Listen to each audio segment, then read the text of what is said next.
ndamuka mvuye mu mwuka tutarahuzanye n'umwana na se, ni ukuvuga ngo ntazigere agera no kumva yanjye, kuko kugeza iki gihe maze kumva umutima uri mu guturika.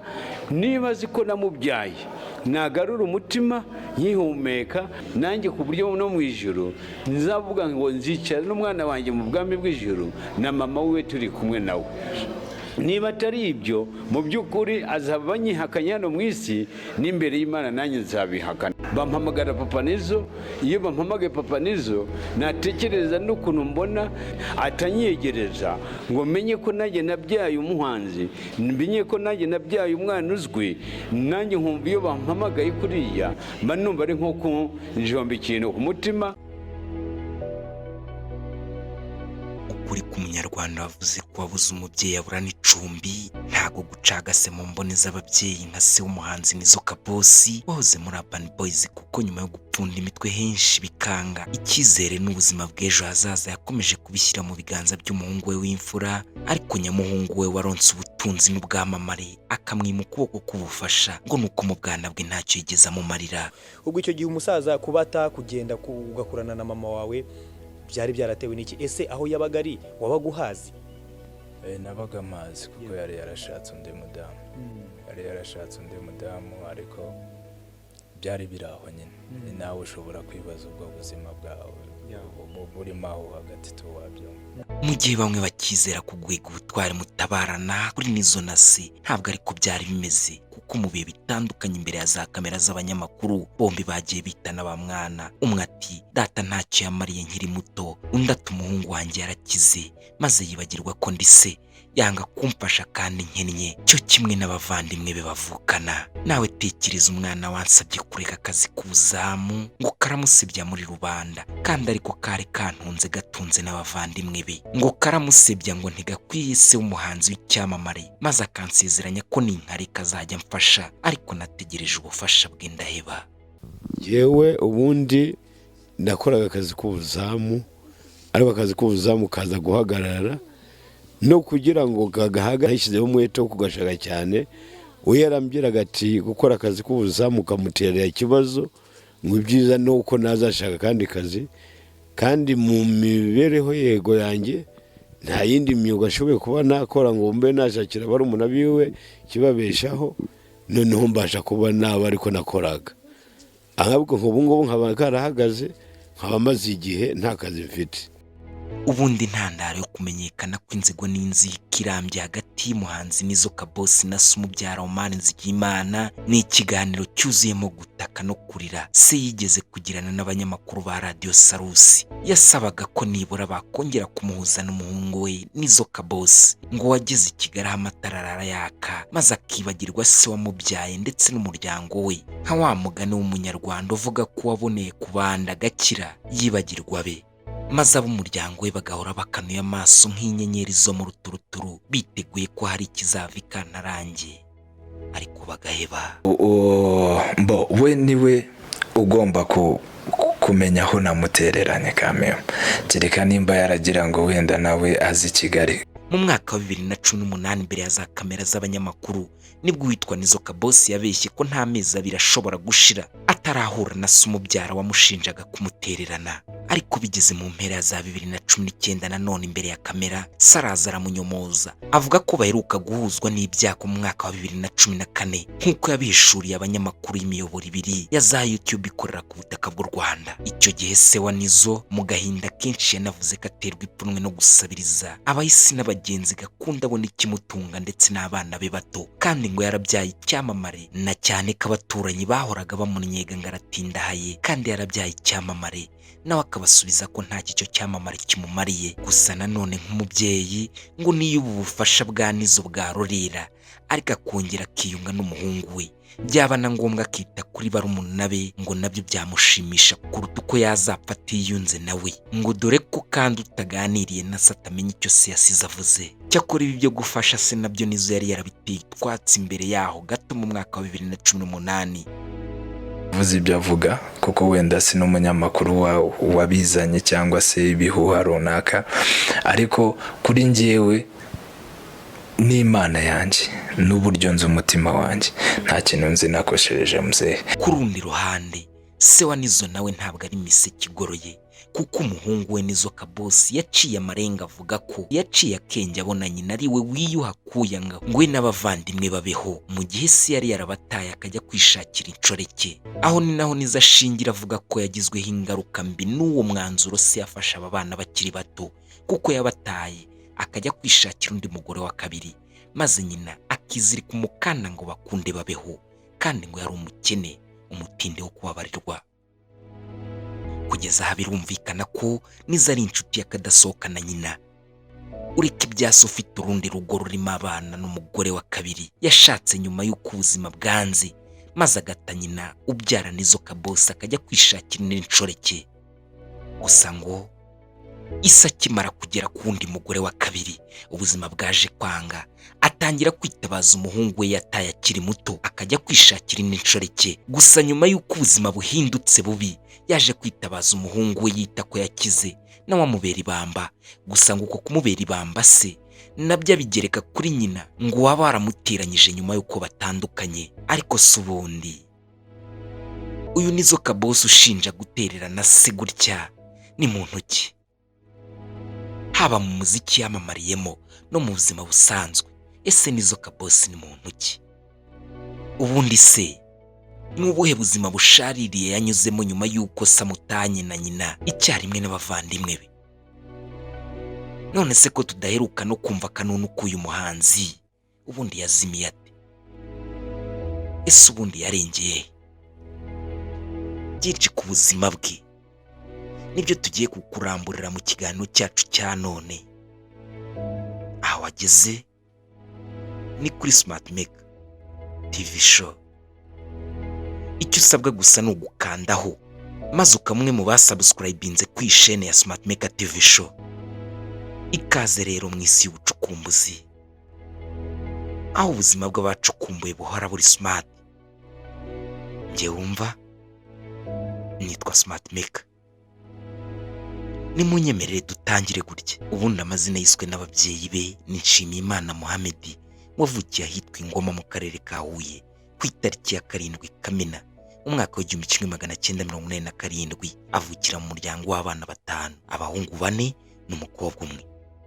Nizzo niwe mfura kuri se na nyina. Iyo ubajije se imvano y'iri zina Mohamed yise umuhungu we w'imfura, agusubiza agira ati: yitwa Nshimiyimana Mohamed. Kumuha izina rya Nshimiyimana Mohamed, mbega n'ububyaye ari we mfura yanjye, muha izina rya data. No nshimira n'Imana ko ingaruriye data wambyaye. Kugeza aha birumvikana ko Nizzo Kabosi ari umuyisilamu kuva mu buto bwe kugeza na n'ubu. Igihe Nizzo Kabosi yari atangiye kugimbuka, se yaje gutandukana na nyina ashaka undi mugore wa kabiri cyangwa se inshoreke. Ikintu Nizzo Kabosi avuga ko cyamuhungabanyije mu mikurire ye, na cyane ko byatumye atanabasha no kwikomereza amashuri ye ngo yarangize, byibura arangiza amashuri nk'abandi, arangiza amashuri yisumbuye. Narayirangije primaire, nayirangirije aho ngaho Catholique i Butare, hanyuma Sefotec nagarukiye Troncometo. Mu wa gatatu. Ubwo mu wa gatatu icya leta waragikoze cyangwa wagarukiye mutaragikora? Nari ntaragikora. Utaragikora. Niko kujya nabyita wenda kugenda nyine ugasa nk'uhunze umuryango cyangwa ukajya gushaka ubuzima? Ntago nahunze umuryango, nagumanye na mama still. Ibyo nkora nkabikora. Nari yarashatse undi mudamu, ariko byari biraho nyine. Nawe ushobora kwibaza ubwo buzima bwawe burimo aho hagati tuwabyumva. Kubirebana n'amashuri, nyuma yo kurangiza abanza yigiye hafi y'iwabo, Nizzo yabanje gutangirira yisumbuye muri Nyanza, nyuma aza kuyakomereza mu rwunge rw'amashuri rwa Sefotec. Ariko ahagarika kwiga ari mu mwaka wa 3 w'amashuri yisumbuye aho ngaho kuri Sefotec nyine. Ahita yigira gushakisha. Nizzo Kabosi abajijwe niba kureka ishuri byaratewe n'ubuswa bwe, Nizzo abitera utwatsi, ahubwo yitsa cyane ku bushobozi buke bwa nyina. Nyina muri icyo gihe wari umukene, ariko akomeza kubitaho uko ashoboye, agakomeza kurwana no kubona igitunga umuhungu we Nizzo Kabosi ndetse n'abavandimwe be. Nizzo wari warakuranye inzozi zo kuzaba ikirangire mu mukino w'amaboko wa basketball, ariko akaza gucibwa intege n'ubugufi bwe akiva mu ishuri imburagihe. Yaje no guhita ayoboka uturimo tw'amaboko, turi mu bucuruzi buciriritse. Nizoka Boss yise amata na fanta bikonje. Nizoka Boss yaje gushinga akabari kakajya gateraniramo abasitari batandukanye.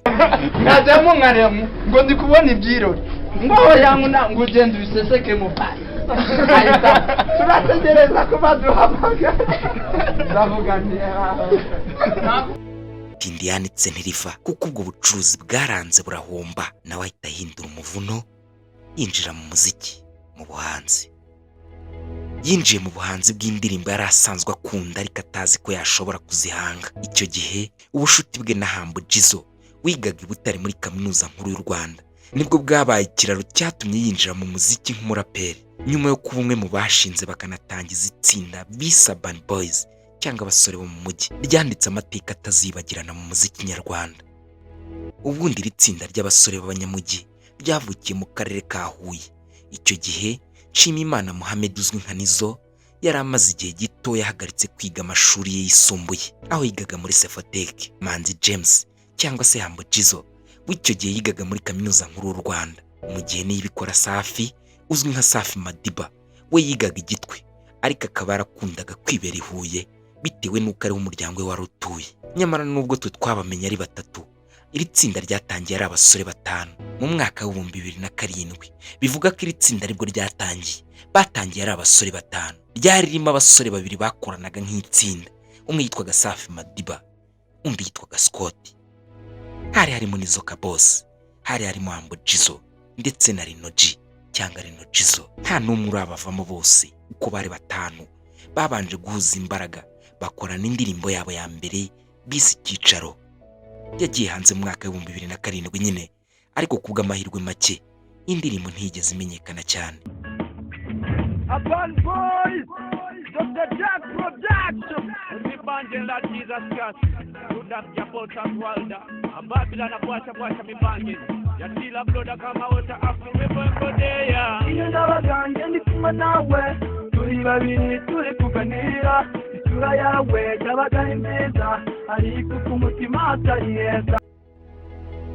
Mu mwaka wa 2008 babiri muri bo bavuye mu iri tsinda, hasigaramo abasore batatu, maze batatu bari basigaye hagati bakorana indirimbo yabo ya mbere ari batatu, bayita Sindi Ndyarya. Safi, Nizzo, Humble Jizzo, Dr. Jack. Iri tsinda ryari risigayemo Safi Madiba, Nizoka Boss na Humble Jizzo. Iyi ndirimbo bakoze Sindi Ndyarya niyo yababereye ubwato bwabambukije Nyabarongo, maze bisanga mu mujyi wa Kigali.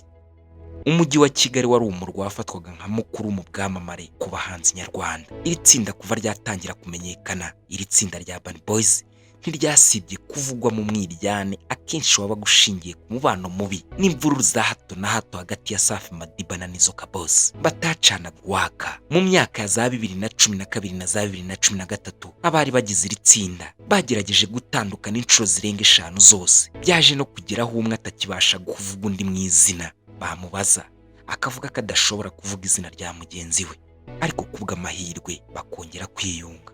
Urugendo rwabo mu muziki rwari rwuzuyemo guhuzagurika no kudahuza kwa hato na hato kwashyizweho akadomo no ku itariki ya 4 Ugushyingo umwaka wa 2017 ubwo Safi Madiba yatangazaga ko avuye burundu mu iri tsinda. Gusohoka mu itsinda rya Urban Boys kwa Safi Madiba wafatwaga nk'ishyiga ry'inyuma mu iri tsinda, abinyujije mu rugendo rw'ibanga yagiriye mu gihugu cya Uganda mu mushinga w'indirimbo yari ahuriyemo na Meddy. Byabaye intandaro yo gusenyuka gahoro gahoro kw'iri tsinda. Cyakora igenda rya Safi Madiba ntiryigeze ribibuza gukomeza gucumbagira, kuko nyuma y'uko agenda baje gushyira indirimbo yabo hanze ari babiri nyine. Iyo ndirimbo bayita Mfumbata. Nyuma yaho baza gushyira hanze Kigali Love, Nta Kibazo, Ntunkoreho n'izindi. Iri tsinda twamye dukunda mu ruhererekane rw'ibihangano bitandukanye ryazimye neza ubwo Humble Jizzo yajyaga gutura mu gihugu cya Kenya ku mpamvu z'uko akazi k'umugore we ukomoka muri Leta Zunze Ubumwe za Amerika, Amy Blauman, kari kimuriwe muri iki gihugu nyine cya Kenya. Kuva icyo gihe Nizoka Boss wisanze asigaye wenyine mu mujyi wa Kigali, yahise aburirwa irengero ku buryo kugeza na n'ubu nk'umuhanzi we ku giti cye nta gihangano kera kirabura yari yashyira hanze na kimwe.